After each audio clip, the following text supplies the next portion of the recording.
Aduhai, Presiden Prabowo Subianto akhirnya bisa mewujudkan impian sang ayahanda, Profesor Sumitro Joyo Hadikusumo. Maka tidaklah heran, Badan Pengelola Investasi Daya Anagata Nusantara atau singkatnya BPI Danantara bukanlah Sovereign Wealth Fund Indonesia semata, tetapi embrio sesungguhnya dari pemikiran sang begawan ekonomi Indonesia. Berfungsi sebagai instrumen pembangunan nasional, BPI Danantara akan mengelola aset 7 BUMN kelas kakap bernilai sedikitnya 900 miliar dolar Amerika. Fantastis, sekitar 14.715 triliun rupiah. BPI Danantara menempati peringkat ke-7 dari 10 Sovereign Wealth Fund yang mengelola aset terbesar di dunia. BPI Danantara setingkat lebih tinggi dari GIC Private Limited Singapura yang mengelola aset 800,8 miliar dolar Amerika. Sementara di peringkat pertama diduduki Sovereign Wealth Fund Norwegia, Norway Government Pension Fund Global yang mengelola aset 1,74 triliun dolar Amerika. Mengatasi tantangan-tantangan ini memerlukan respons yang berani dan strategis. Itulah sebabnya peluncuran Danantara Indonesia hari ini memiliki arti yang sangat penting. Karena Danantara Indonesia bukan sekedar sebuah badan pengelola investasi, melainkan harus menjadi instrumen pembangunan nasional yang akan mengoptimalkan cara kita mengelola kekayaan Indonesia.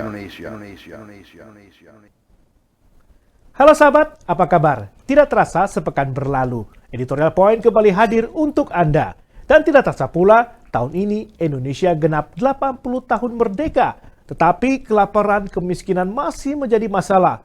Mengutip isi pidato Presiden Prabowo Subianto, bukan karena tidak punya sumber daya, tetapi cara pengelolaan kekayaan alam belum memberikan manfaat. Cara lama sudah usang, terbukti kurang matang.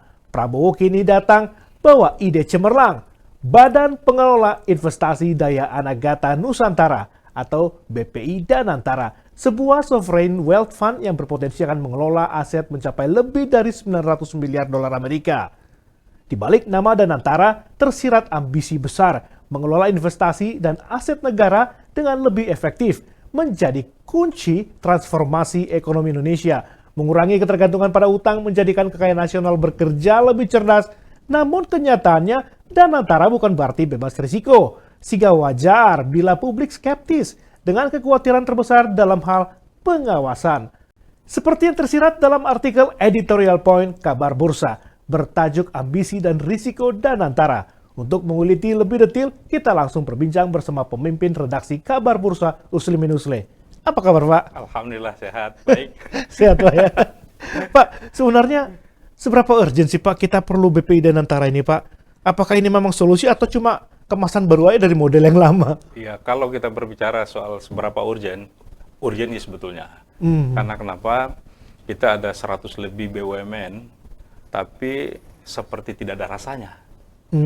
Ya, dengan 100 lebih BUMN, kalau dia bekerja dengan maksimal kan harusnya tidak ada urusan dengan efisiensi anggaran untuk membiayai, memberi makan bergizi untuk Indonesia sekarang 80 tahun merdeka, ada 83 juta kurang lebih anak sekolah kita yang dalam kacamata Presiden itu butuh dikasih makan bergizi. Itu sepanjang tahun 2025 ini. Awalnya sih sebetulnya targetnya itu sampai 2029, tapi kan Presiden tiba-tiba meminta agar kalau bisa tahun ini sudah semua bisa tercover. Itu yang 83 juta. Jadi kalau kembali kita seberapa urgent, memang butuh sebuah lembaga super jumbo, super besar, tapi tentu saja harus bersih. Pengelolaannya harus bagus, tata kelolanya harus bisa dipertanggungjawabkan, dan betul-betul bekerja untuk negara. BUMN kita, ya mohon maaf, harus kita bilang bahwa selama ini BUMN kita itu hanya bagi-bagi jabatan. Mantan sekretaris BUMN, Kementerian BUMN, Muhammad Said Didu itu pada sebuah podcast menyampaikan itu, bahwa di awal dia masuk 2005, itu ada 900-an berkas CP, calon-calon orang, dan semua disimpan di tong sampah. Oh, oke. Ketika dia ditanya presiden, mana itu? Ketika ditanya oleh, ini mana itu? Saya simpan di tong sampah. Itu betapa buruknya tata kelola dan proses rekrutmen di BUMN kita. Sehingga wajar kalau kemudian BUMN kita yang begitu besar, begitu banyak, itu hanya besar di dalam negeri dan ya nyaris tidak ada bunyinya untuk kebaikan. Ya, masa dengan BUMN yang begitu banyak, lebih 100 BUMN, tapi angka pertumbuhan ekonomi kita tidak bisa dikontrol dengan baik. Itu karena BUMN jadi sapi perah, jadi tempat penitipan dan sebagainya. Jadi memang kalau ya saya mungkin ini kabar bursa agak berbeda dengan yang lain. Kita melihat bahwa penting sebuah lembaga investasi yang besar tapi harus dikelola secara profesional dan harus jauh dari jerat korupsi, dari kasus korupsi. Kan di mana-mana banyak kasus korupsi. BUMN kita, perusahaan-perusahaan plat merah kita, itu kan sekarang jadi pasiennya berderet-deret tuh pasien di KPK. Kemarin itu kan baru diluncurkan Pak Danantara. Lalu siapa yang bisa jamin Danantara ini nggak terjerat kepusaran korupsi? Kalau kita tidak membiarkan ini hidup dulu, ya lalu bagaimana kita bisa tahu bahwa ada keraguan? Ya.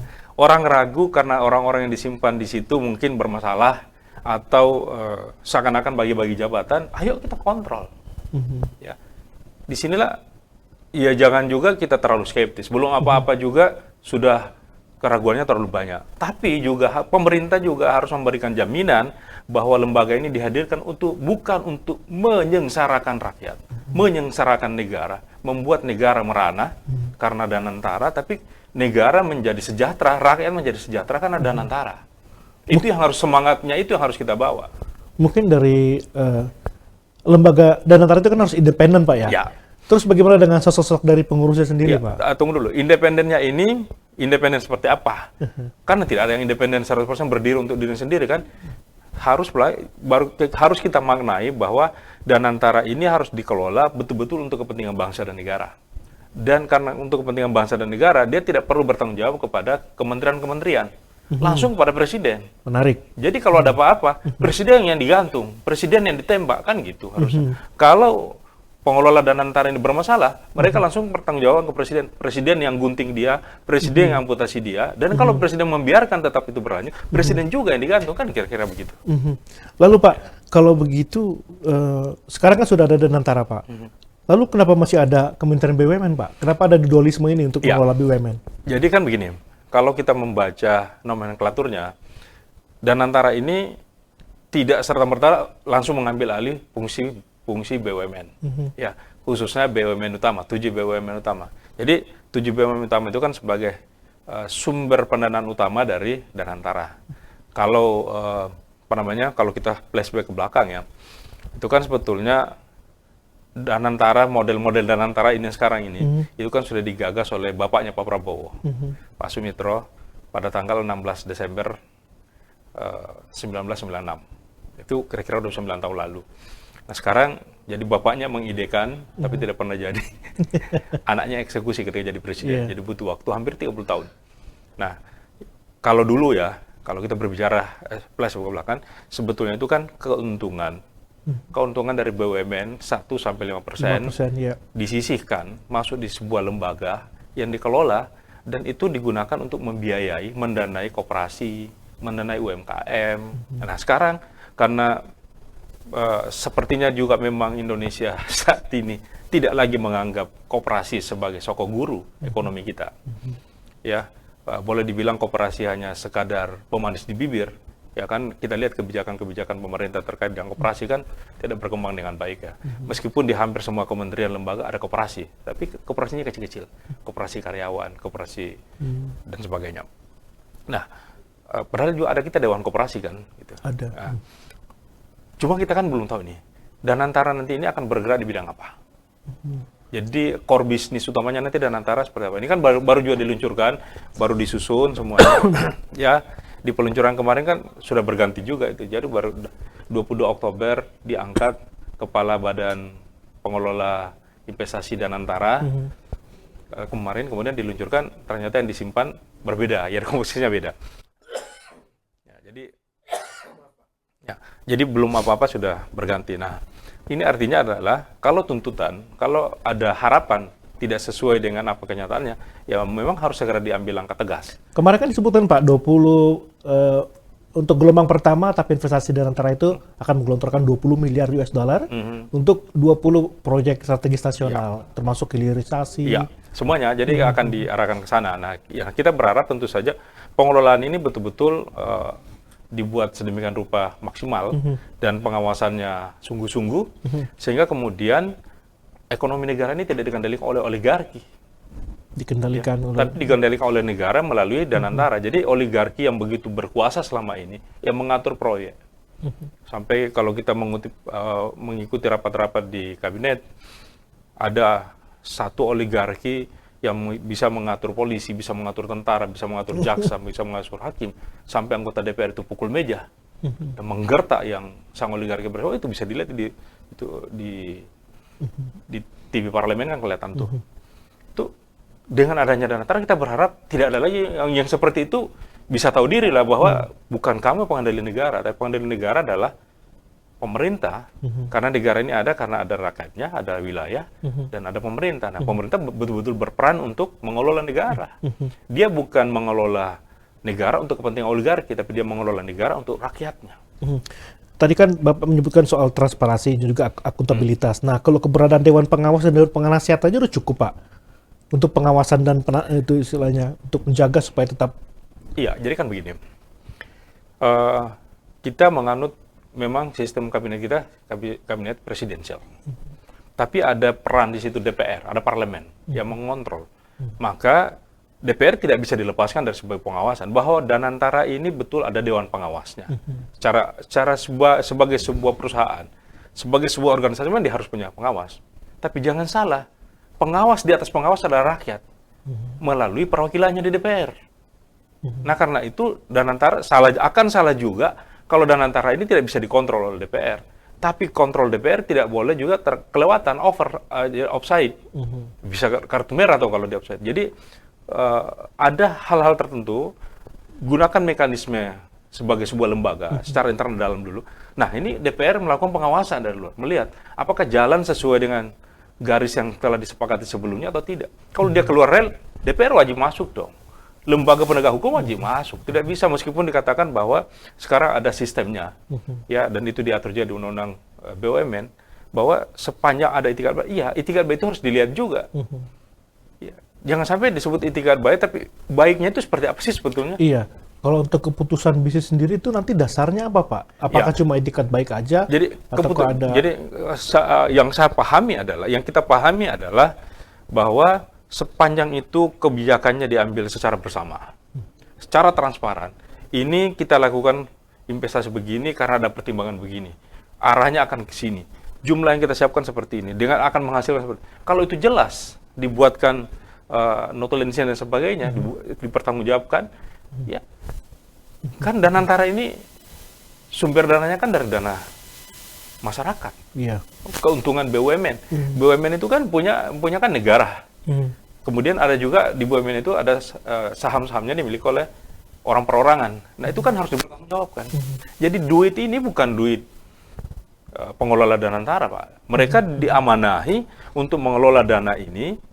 Ya, kita kira-kira mirip-miriplah seperti apa yang ada di Norwegia. Mereka mengelola anggaran dan itu dikembalikan kepada negara. Masyarakatnya dapat dapat tunjangan dari negara karena ya lembaga semacam Danantara ini, tapi dikelola dengan baik. Mereka mengelolanya dengan jujur, takut 1 rupiah pun tidak mau diambil kalau bukan untuk haknya. Ya kira-kira gitu, Pak. Tadi ngomongin soal duit, Pak. Kan kalau berarti kan sekarang Danantara itu akan memperoleh mengelola dividen dari BUMN. Yep. Berarti negara akan kehilangan sumber penerimaan, bukan pajak. Nah, ini bagaimana? Apakah mempengaruhi APBN kita? Oh, jadi gini Pak. Apakah perlu ada sumber pendanaan lain yang harus dicari? Jadi sebetulnya bukan kehilangan. Ya. Jadi kan ini nanti akan menghasilkan. Ya, memang di tahap awal dividen untuk negara itu kan inilah yang disebut oleh Pak Prabowo di pidato pertama. Kita membangun itu tidak boleh infrastruktur untuk infrastruktur, tapi infrastruktur untuk produksi. Jadi Itulah yang kemudian kira-kira diterjemahkan. Jadi ini ada hasil nih, keuntungan atau dividen BUMN untuk negara, ini diambil tidak langsung dibelanjakan, tidak langsung dibelikan bensin untuk mensubsidi bensin, tapi yang lebih produktif dikelola lagi dan hasilnya ini yang kembali, Pak. Ya jadi ya kira-kira misalnya begini, seorang pedagang kelontong hasil jual beras 1 ton, keuntungannya tidak dibelikan lagi atau tidak langsung dimakan gitu ya, tidak langsung beli kosmetik, pemiliknya tidak langsung beli ATK, alat tulis kantor, tapi ini dibelikan lagi karena lagi booming, ini nih musim durian. Jadikan modal lagi. Nah, dibeli modal beli durian untuk jual lagi. Nah, itu yang diputar lagi, Pak. Nah, kan fungsinya ini dan antara kan lembaga investasi. Jadi dia digunakan lagi tuang modali dan diharapkan tentu saja investasi yang ditanamkan itu akan menghasilkan. Nah, karena itu orang-orang yang disimpan di BP Danantara mampu melihat, harus punya naluri bisnis yang tajam. Kalau misalkan terjadi risiko gagalan, Pak, dari investasi itu sendiri, itu bagaimana, Pak? Lah kan gini, dalam segala usaha ada keberhasilan dan ada kegagalan. Itu konsekuensi sebuah bisnis, berhasil dan gagal kan. Tapi tentu saja kita berharap kegagalannya itu karena sebuah kejadian yang luar biasa. Misalnya ada bencana dan sebagainya. Force majeure. Kalau itu ya tidak bisa dipungkiri. Itu bisa berlaku tadi prinsip itu bahwa dia tidak bisa dipidana karena itu. Tapi kalau kegagalannya itu karena maladministrasi, karena pelanggaran hukum dan sebagainya, itu tidak bisa disebut bahwa tidak bisa dipidana, Pak. Itu harus dipertanggungjawabkan. Itu. Nah, karena itu selalu harus ada langkah-langkah mitigasi yang disampaikan pemerintah.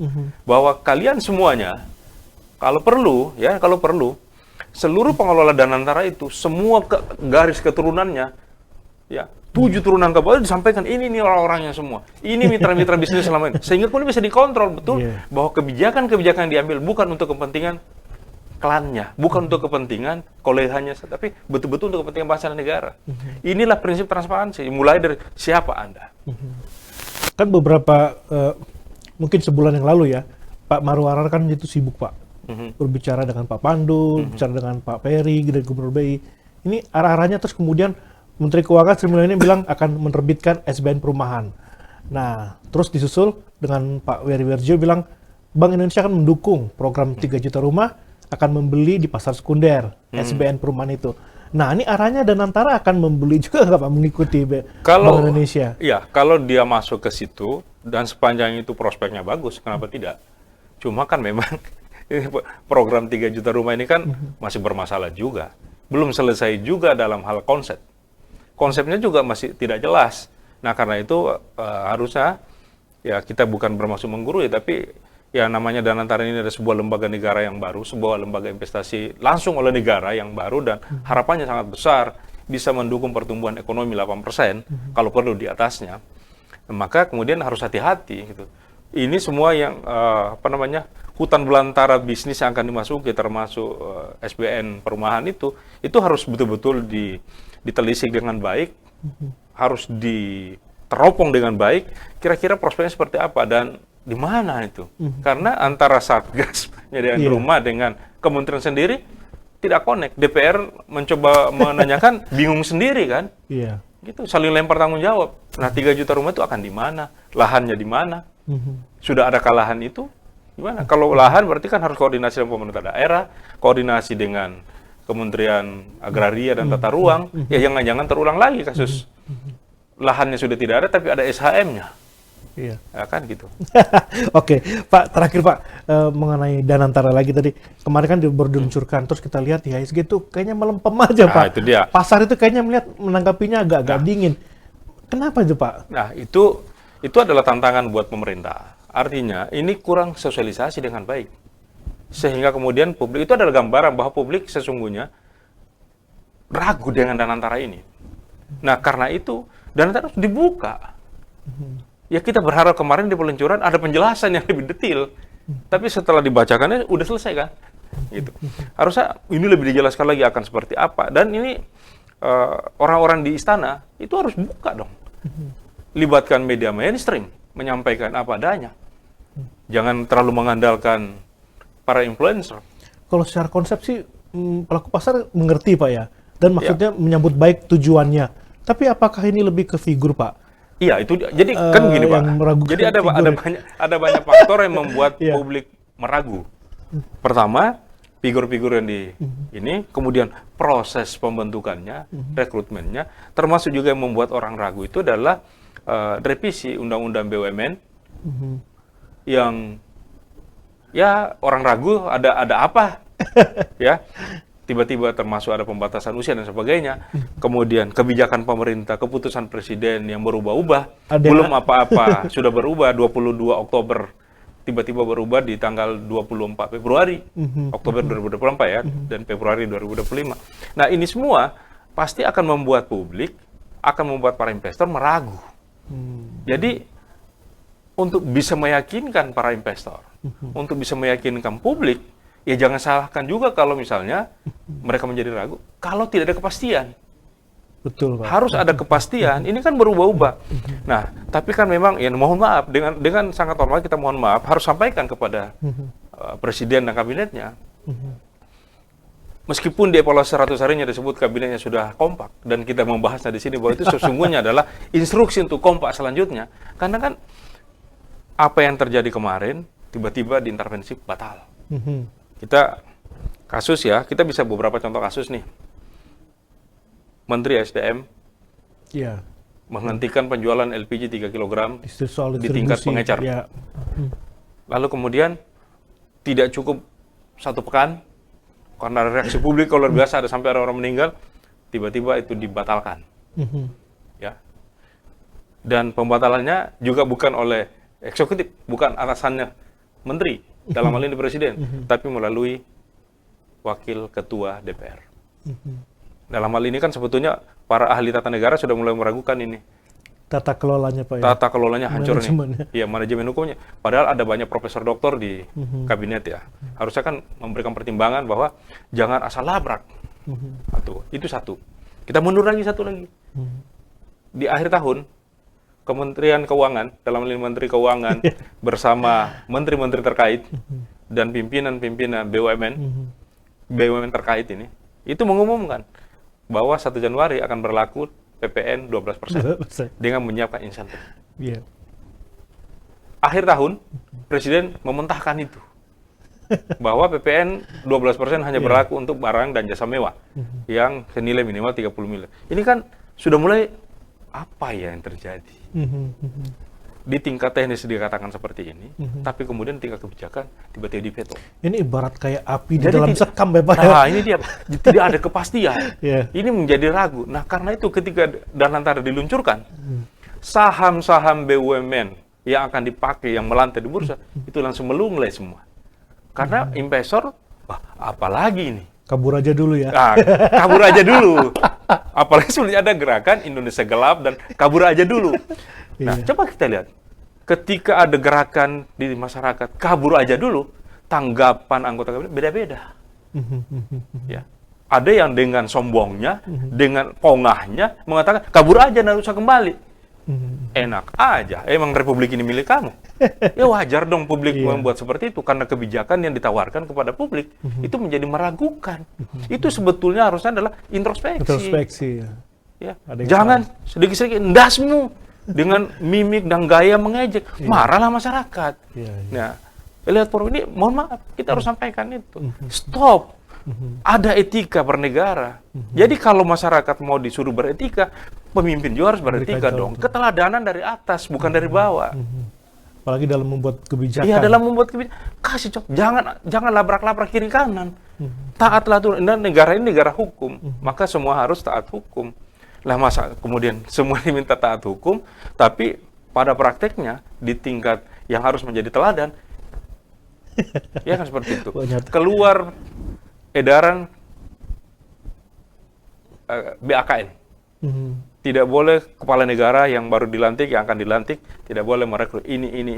Tapi pada saat yang beberapa saat kemudian, tiba-tiba ada kementerian yang melantik dan menambah tenaga ahli dan macam-macam. Teriak bahwa saya tidak akan terima. Bukan persoalan kamu terima atau tidak terima gajinya. Siapa yang tahu bahwa kau terima atau tidak? Ya kan? Mungkin kau tidak terima dalam itu, tapi transfer atau dalam bentuk lain.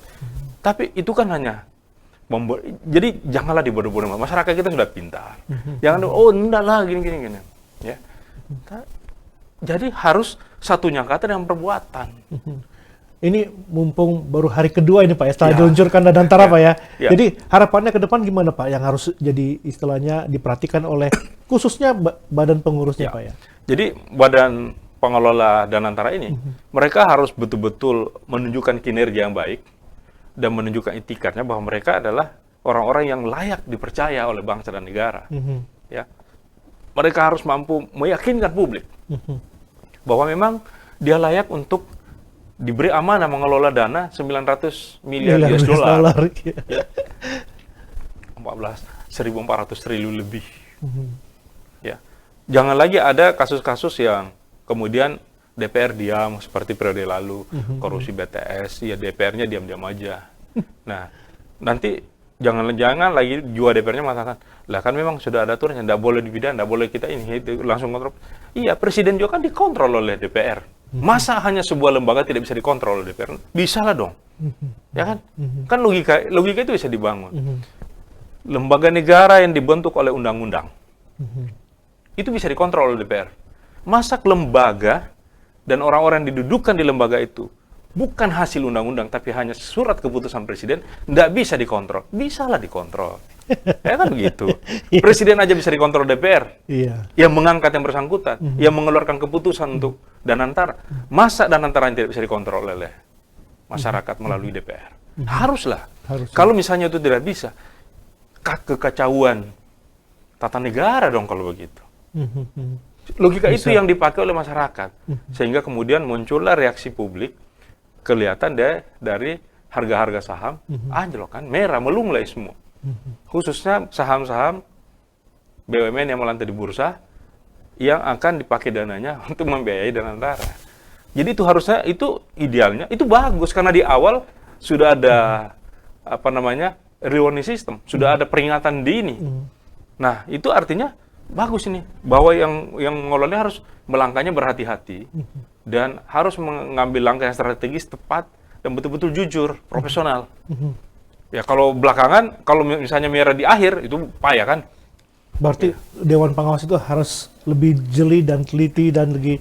Memang Dewan Pengawas harus bekerja betul mengawasi. Maaf ya, jadi Dewan Pengawas harus betul-betul mengawasi, bukan dia yang diawasi, jangan-jangan pengawasnya diawasi juga. Gitu. Gitu Pak. Baik Pak, terima kasih Pak. Harapannya kita begitu ya, jadi seperti di awal kita berharap Danantara ini terbentuk oleh negara dan untuk negara, kemudian melahirkan kesejahteraan untuk masyarakat, negara ya. Kemajuan untuk negara itu bukan menyengsarakan negara. Menciptakan lapangan kerja Pak ya. Dan kemudian Danantara dengan dia bermain di situ, dia mengelola, berinvestasi di mana-mana, itu menggunakan tenaga kerja dalam negeri, bukan mengimpor tenaga kerja lagi seperti diam-diam dilakukan. Bahwa emang ada pekerjaan apakah di Republik ini, di proyek strategis nasional yang orang Indonesia sendiri tidak bisa kerjakan. Di Boeing saja ada berapa insinyur dari Indonesia, ada berapa ratus, berapa ribu insinyur dari. Nah, kenapa mereka keluar? Kan di sini tidak dihargai. Jadi apa yang bisa dikerjakan di Amerika, orang Amerika, apa yang bisa dikerjakan oleh kita pun bisa sebetulnya, asal diberikan kepercayaan dan diberi kesempatan. Tapi kalau belum apa-apa sudah ditekan, ya sudah tidak bisa. Baik, terima kasih Bapak Usle untuk pandangan yang detil sekali untuk kita Danantara ini. Ini adalah bagian dari tugas dan fungsi media untuk menyuarakan apa yang menurut hasil risetnya, menurut hasil pengolahan datanya, pengumpulan data di lapangan dan sebagainya, itu kita harus suarakan bahwa katakanlah yang pahit itu pahit, yang manis itu manis. Karena yang selalu diberikan yang manis-manis saya anak-anak Pak, dikasih permen. Iya Pak. Paling tidak berdiri di atas istilahnya abu-abu Pak ya. Jadi semua serba jelas ya. Kita harus, jadi semuanya harus serba jelas, dan lagi-lagi jelas untuk apa? Jelas untuk kepentingan bangsa dan negara. Seperti pidato pertama Presiden ketika sudah dilantik. Nah ini kita selalu mengingatkan Pak Prabowo. Gitu. Baik, terima kasih Bapak Usle. Nah sahabat, walau waktu memang membatasi ruang diskusi kita pada hari ini, Tetapi jangan berhenti, sampaikan pandangan, kegundahan Anda, atau kritik di kolom komentar kami di channel Kabar Bursa. Ayo klik subscribe, jempol like-nya, serta notifikasi dan share, supaya Anda tidak melewatkan topik menarik lainnya di episode Editorial Point berikutnya. Sekian Editorial Point edisi pekan ini. Jangan lewatkan informasi terkini, analisa, serta peluang investasi terpercaya di portal berita kabarbursa.com, referensi dan navigasi keuangan Indonesia. Saya Jacob Tobing pamit undur diri, sampai jumpa.